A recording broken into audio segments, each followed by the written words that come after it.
여러분 안녕하십니까? CJB 뉴스입니다. 지난달 충북의 소비자 물가 상승률이 6%대로 치솟았습니다. 14년 만에 최고치인데요. 이 가파른 상승세가 언제까지 지속될지 물가 고통이 심화하고 있습니다. 장원석 기자입니다. 정부가 긴급 민생안정 10대 프로젝트를 가동했습니다. 생계와 주거 안정은 물론 천정부지로 치솟는 물가를 잡기 위해서입니다. 물가 상승은 서민 가게에 제일 먼저 더 큰 부담으로 이어집니다. 관계부처는 이번 대책에 포함된 사업들을 속도감 있게. 충청지방 통계청이 발표한 지난달 충북의 소비자 물가 상승률은 6.0%로 예상을 훨씬 뛰어넘었습니다. 전국 평균보다 0.6%포인트 높습니다. 충북의 소비자 물가가 6%대를 기록한 것은 지난 2008년 6월 이후 13년 11개월 만입니다. 1년 전과 비교해 식품 등 생활 물가 지수는 7.1%, 어류와 채소, 과실 등 신선식품 지수는 5.4%나 올랐습니다. 지출 목적별로 보면 교통이 14.8%로 가장 많이 올랐고 주택, 수도, 전기 연료가 7.0%, 가정용품과 가사 서비스, 음식, 숙박이 뒤를 잇고 있습니다. 서민들이 체감하는 물가 상승률은 10% 이상입니다. 민간단체 조사 결과 5월 청주의 생필품 물가는 주유소 기름값을 빼고도 13.3%나 올랐기 때문입니다. 국제 에너지 가격 급등으로 지역 내 소비자 물가도 연이어 높은 상승률을 기록하고 있습니다. 특히 사상 처음으로 휘발유와 경유가가 동시 2,000원을 넘어섰습니다. 가파른 물가 상승으로 추가 금리 인상이 예상돼 고물가와 이자 부담 증가라는 이중고가 들이오고 있습니다. CJB 장원석입니다. 구도심화로 학교가 이전하면서 공터가 된 제천 옛 동명초등학교 부지를 어떻게 활용할지 고민이 이어졌는데요. 예술의 전당과 광장, 대학 건물을 들어서는 방안이 결정됐는데 첫 번째로 세명대학교의 상생 캠퍼스가 모습을 드러냈습니다. 박원 기자입니다. 제천시 명동의 옛 동명초등학교 부지에 신축 건물이 들어섰습니다.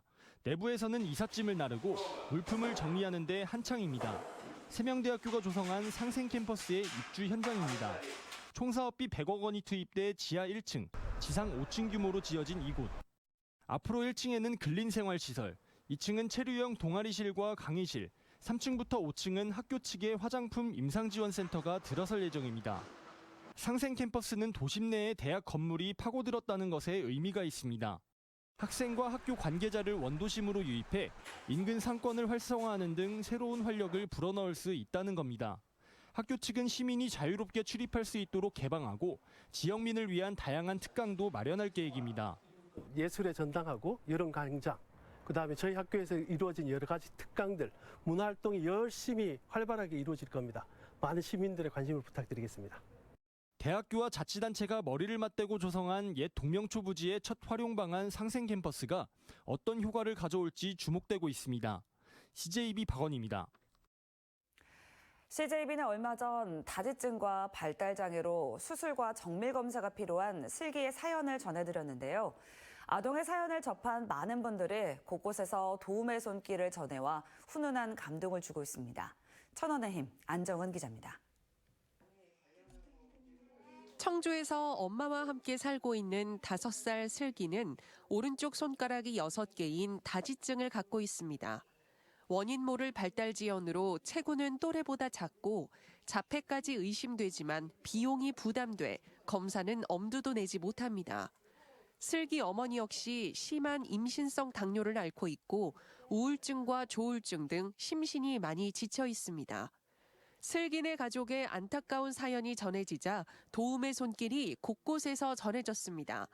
이종원 초록우산 어린이재단 명예후원 회장은 다 함께 노력해서 어려움을 이겨내보자며 500만 원의 성금을 기탁했습니다. 어려운 가정에서 태어난 슬기의 앞으로의 행복을 기원하고 그런 가정이 빨리 사회에서 다 보듬어줄 수 있었으면 좋겠다는 생각입니다.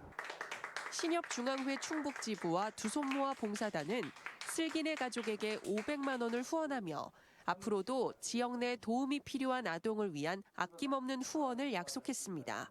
슬기가 안 아프고 보통 아이들처럼 어린이집도 다니고 외출도 자유롭게 하면서 자랐으면 좋겠고 슬기 어머님도 힘든 시간을 잘 이겨냈으면 좋겠습니다. 앞으로도 제2의 슬기, 제3의 슬기도 저희 충북 신협 두손모아 봉사단이 항상 보살피고 돌보는 그런 계기를 갖도록 노력하겠습니다.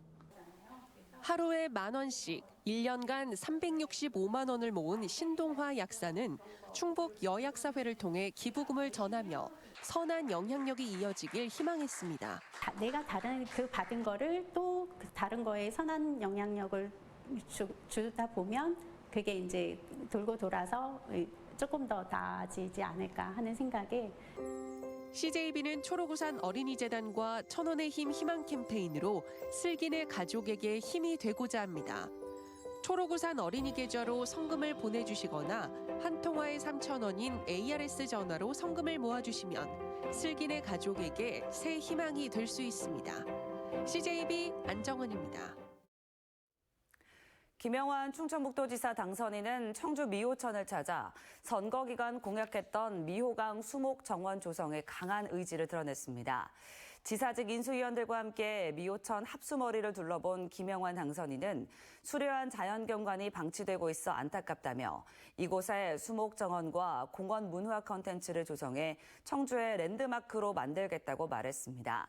김 당선인은 지난 선거운동 기간 미호천 일대에 대규모 수목 정원 건설과 자연유산 인증을 추진한다고 공약한 바 있습니다. 6일 지방선거에서 낙선한 뒤 이상천 제천시장이 4년 뒤 시장직 재도전을 시사했습니다.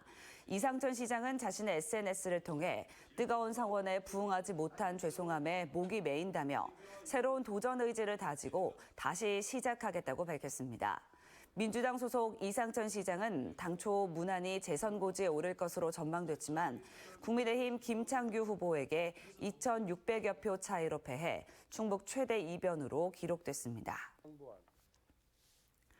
지난달 11일 충주시 동량면과 소태면 사과 과수원에서 처음 발생한 과수화상병이 계속 확산하고 있습니다. 충청북도가 지난 5일 오후 6시 기준으로 집계한 결과 충북에서는 6개 시군에서 68건이 확진됐고 피해 면적은 27.7헥타르로 늘었습니다. 지역별로는 충주시가 22.6헥타르로 피해가 집중됐고 과수 종류별로는 사과가 63건으로 대부분을 차지했습니다. 충북농업기술원은 오는 10일부터 사흘 동안 제12회 반딧불 곤충축제를 개최한다고 밝혔습니다. 반딧불 축제는 오후 6시부터 밤 10시까지 기술원 내 곤충생태원 일원에서 반딧불 빛의 향연과 어린이 곤충 세미나, 곤충 체험학습 등 다채로운 프로그램으로 진행됩니다. 영동군이 코로나19로 소득이 줄어든 법인택시와 전세 노선버스 기사들에게 1인당 300만 원의 소득 안정 자금을 지원합니다. 법인택시는 오는 14일까지, 전세버스와 노선버스는 17일까지 소속 회사에 신청서를 제출하고 회사는 신청서를 취합해 군에 제출하면 됩니다. 옥천군이 오늘부터 오는 24일까지 중소기업 육성자금과 환경개선사업 등 올해 하반기 중소기업 지원사업 희망자를 접수합니다. 중소기업 육성자금은 업체당 최대 2년까지 2억 원 한도 내에서 지원하고 중소기업 환경개선 지원사업은 노후 설비 교체 등을 원하는 기업 10곳에 업체당 최대 2,500만 원의 보조금을 지급합니다. 이상으로 CJB 뉴스를 마칩니다. 고맙습니다.